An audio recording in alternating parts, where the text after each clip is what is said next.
What's going on, guys? Welcome back to Makeup Geek 1021. Alright, so be sure to subscribe to the channel if you haven't already to make sure that you never miss any of my content. And yeah, let's begin.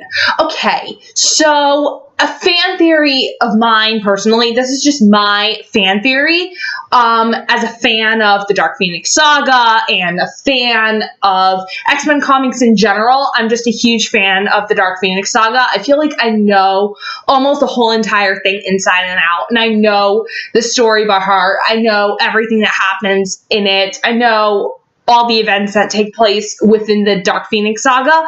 And with the Dark Phoenix movie being 9 days away, I just wanted to post this video. I already did a blog post on this very topic over on my blog, Makeup Geek Comics. Make sure that you go over there if you want to read that blog post.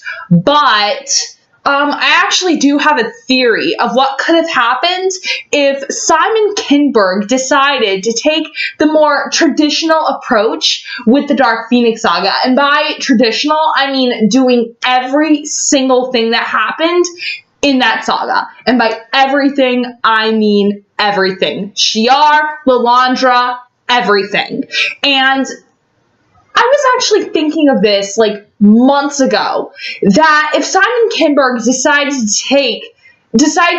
take that approach with the Dark Phoenix movie by doing the Shi'ar, if he decided to do all of that, then that would mean he'd have to do the Starjammers.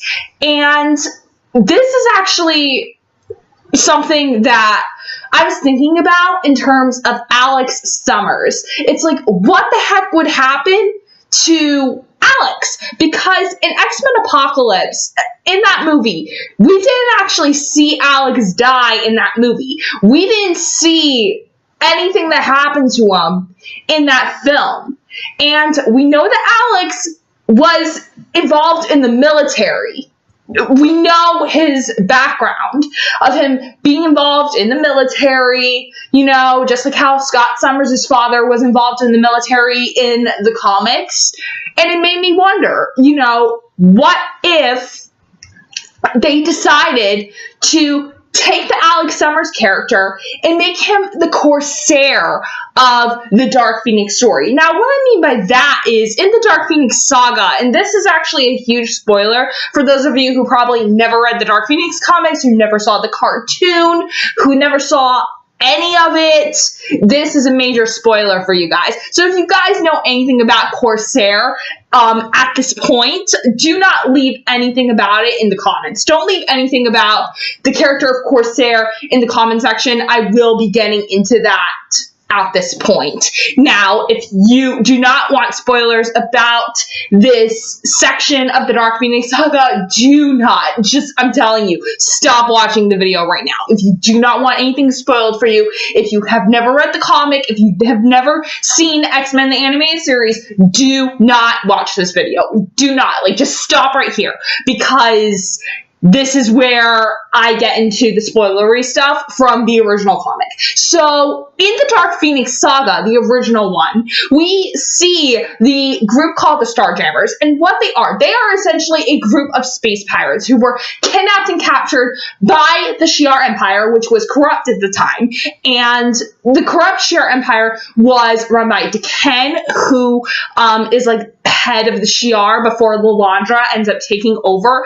And basically the whole thing was that D'Ken and Lilandra's siblings, they essentially kidnapped Alex Summers' father, Christopher, and his mother. They caused the plane crash that caused the plane crash that caused Scott and Alex to lose their family. We know that in the comics. We know that Scott's family was caught in a plane crash, and if you don't know that, then man, you gotta go read some books. But the thing is that we learn in the Dark Phoenix saga that Christopher Summers did not die in that plane crash. In fact, he was kidnapped by the Shi'ar Empire, which had ended up destroying the plane, causing the plane to crash, and it took them to the Shi'ar's home planet and everything, and Christopher and Catherine were both prisoners on that planet.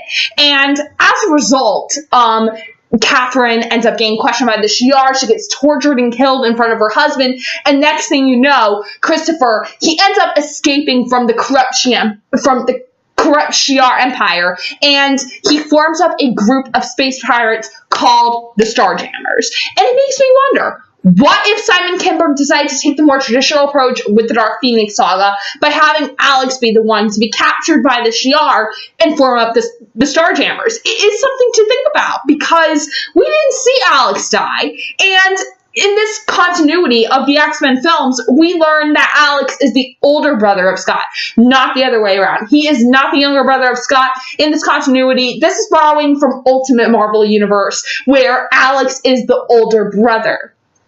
And that's like where my mind started turning, because it's like you see this relationship between Scott and Alex in X-Men Apocalypse, where it's almost close to like a father-son type dynamic in a sense, because Alex is way older than Scott. We're talking like him being in the military at this point in his career. He's in the army. He is serving in the military during X-Men First Class and X-Men Days of Future Past. So it makes me question, whether or not Simon Kinberg, if he decided to take the more traditional approach, would he have made Alex Summers the Corsair of the film? And would it have possibly worked? It probably would have needed the right setup, but it very well could have worked. Now, let me know down below in the comments, folks. Do you think that Alex Summers could have possibly worked as the Corsair of the Dark Phoenix movie if Simon Kinberg had decided to take it there? Just let me know in the comments. Let me know what you think about this. And yeah, and also be sure to subscribe to the channel. Do not miss out on my Dark Phoenix review, which is going to be coming next week. We're 9 days away from the movie. That's all I have to say. Excelsior.